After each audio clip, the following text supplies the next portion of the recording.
So it starts off with Jiraiya talking to Tsunade about going to confront Pain alone. And just by the tone of the scene, Jiraiya, Tsunade, and the audience knew that the pervy sage was going to get packed.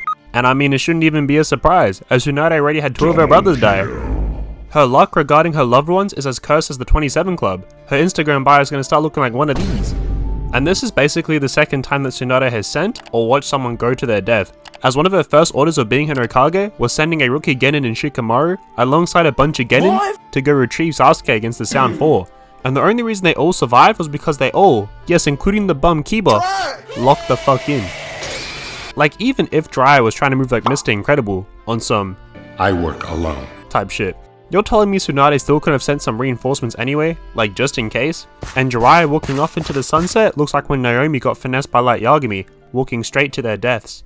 And Jiraiya knows his fate is sealed, as he made sure to go get some eats and chill with the hus before confronting Pain. And he can't fool me with this "I'm just getting information" bullshit. We all know he just trying to have some fun before he goes to war. I respect it. But I was wrong, as Jiraiya was actually able to get some information. We got Mr. Sherlock Holmes out here, and he appears in this hitman type of disguise, not fooling anyone except for these 2 jabronis, hitting him with a "Ooh, got it, man," and locking them in and consuming them with this wall of flesh type of attack, as it's revealed that they were inside a frog the entire time. Jiraiya really got him in a Jonah and a whale type of scenario. Anyway, while still inside this frog, Jiraiya was about to unleash some horrific torture method on them. What? I thought he was about to use that Lashifa method. If you know, you know. I guess not then. Despite basically being hit with the Joker laughing gas equivalent, this guy doesn't fold in giving up Pain's location. Bro's a real one, he ain't no 6'9", no gunner, but his loyalty does not get rewarded, as he instead gets turned into a frog. And that might be one of the only fates that's actually worse than death itself. It's like getting stuck in one of these. And there is no princess in the village hidden in the rain, so bro is actually cooked. He got in the same situation as Ginyu, except he can't change bodies. GG's. The other guy saw what happened and instantly got to snitching. He's spilling everything. And he didn't even need no burger and fries too, he just didn't want to end up as a frog. Nope. Fair enough. And this allowed Jiraiya to secure their addy for Pain's location so he can pull up on him. We then see the dude who snitched, getting jumped by a bunch of paper, and I thought bro was about to die by 1,000 paper cuts. Instead, he starts getting consumed by them, turning into a paper-fied mummy, with Conan appearing to deliver the finishing blow with a paper Excalibur. But it's all just a decoy, as Jiraiya appeared from the shadows like he's Batman and uses flamethrower on Conan. And I thought using fire on paper would be super effective, turning Conan into straight ash. But nope, somehow, she survived. The extra then hightails it out of there, allowing the former master and student to run the wands. Conan starts levitating and fires off a wave of paper aeroplanes. And I don't know what that's supposed to do, and Jiraiya felt the same way as he just burns that shit. But bro's an old man now, so he ran out of breath, dodging the papers instead and firing off some frog oil. And just look at the side eye from Conan, she looks so disgusted, I'm crying. And to make matters even worse, Jiraiya extends his hair like it's a Super Saiyan 3 and catches Conan, making sure the hair sticks to the oil.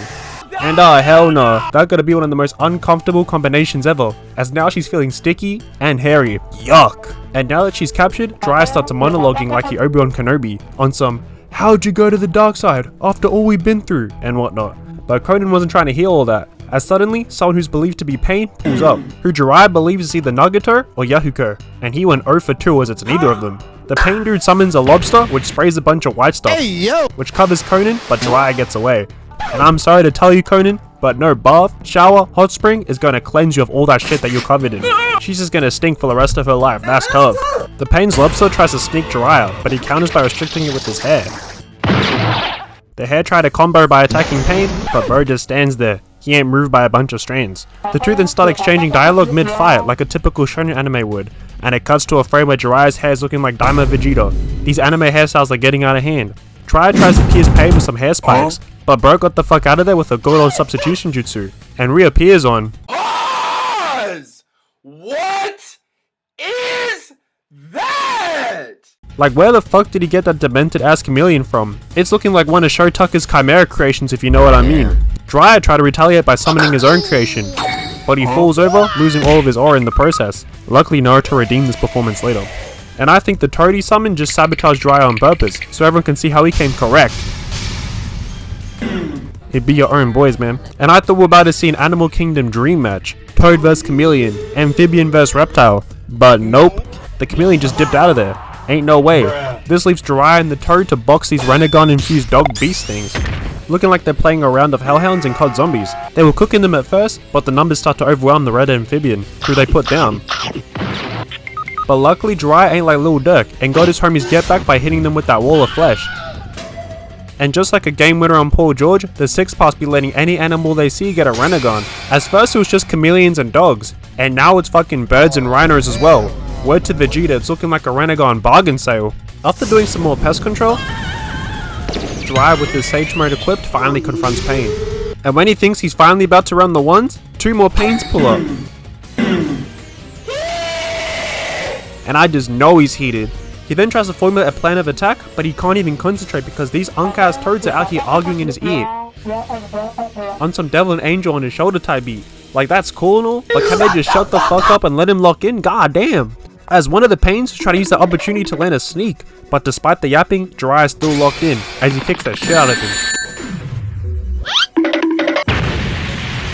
The 3 unks then hit a triple elemental attack, hitting one of these, but the Pains ain't moved by that shit at all. This meant that Jiraiya had to lock in even further, as bro took off his sandals, got on all 4s, and furthered his Sage transformation, as he generates a Spirit Bomb looking Rasengan, trying to call game on one of the Pains. But just like Kid Buu, this dude just catches it and starts absorbing it, and that stun got Jiraiya perplexed. But while he's all in confusion, one of the other Pains tried to score a freebie, but luckily the Power Tori hit that Batman Smoke Bomb, so Jiraiya could pull a Una reverse, only for him to get hit with the no-look catch. Like what is bro even looking at? Jiraiya then goes from a Toad to an Echidna, shooting out quills just for bro to be protected by a panda? Like what the fuck were these Pains doing before Jiraiya pulled up on them? Catching Pokemon? As Jiraiya still on all 4s sees the 3 Pains stunning on him, and he wasn't about to watch him look all posed up much longer as he dips the fuck out of there. The Pains start chasing him down, but Jiraiya said, as he flamethrowers the dude just acrobat over. But one of them got stuck to the ceiling, allowing Jiraiya to finally get a one-on-one opportunity to belt one of the Pains. The 2 toads then do some sound wave shit to make the Pains start tweaking, while the rest of the Pains were trapped in some box, looking like they had just lost a shadow game. It then cuts to Jiraiya slamming out all the Pains. Bro's on a kill streak right now, straight UAV, and bro starts walking away, moving like he's the man who just saved the Leaf Village, and he's about to go home to Tsunade as well. Bro's him, but all of a sudden he gets hit with the, "Where do you think you're going, huh?" As the cameraman now shows Jiraiya cosplaying as future Gohan, but despite that, it somehow still gets even worse, as all of the 6 paths of pain pull up. And Jiraiya saw the dudes who he just slammed out appearing and is just wondering, how the fuck did he not die? And I'm sorry, outside of the main Pain, all the other Pain designs are goofy as fuck. And just like those rich celebrities who still can't dress, those Akatsuki robes are not saving you. And these Pains must have come straight out of Jujutsu Kaisen, as they get straight to jumping. The first Pain, Mario jumps on Jiraiya like he's a Koopa Trooper, with the second Pain flipping over the Sage so the third one can get some swings in, just to brick all of them.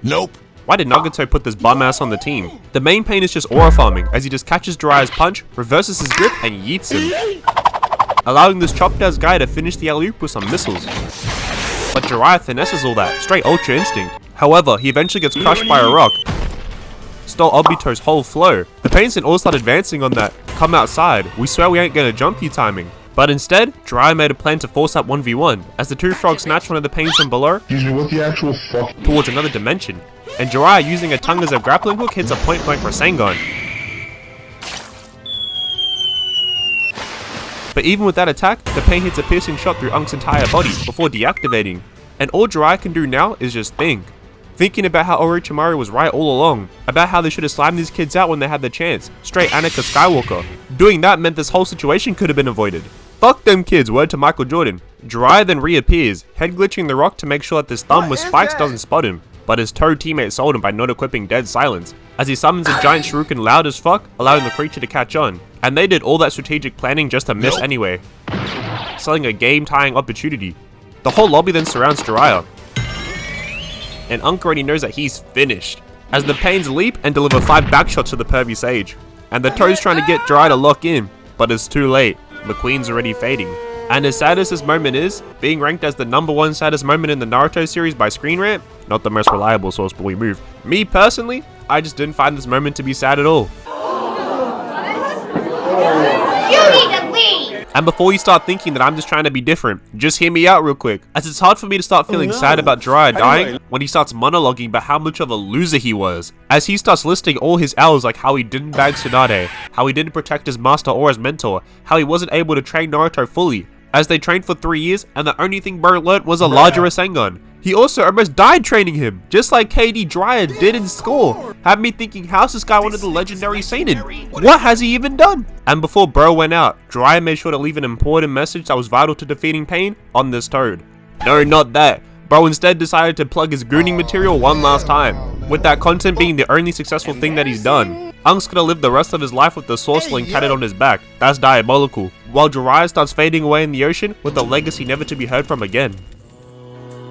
Off in a blow. I'm with the niggas that always on go. So niggas stand on 10 toes. We running deep like that boy Naruto.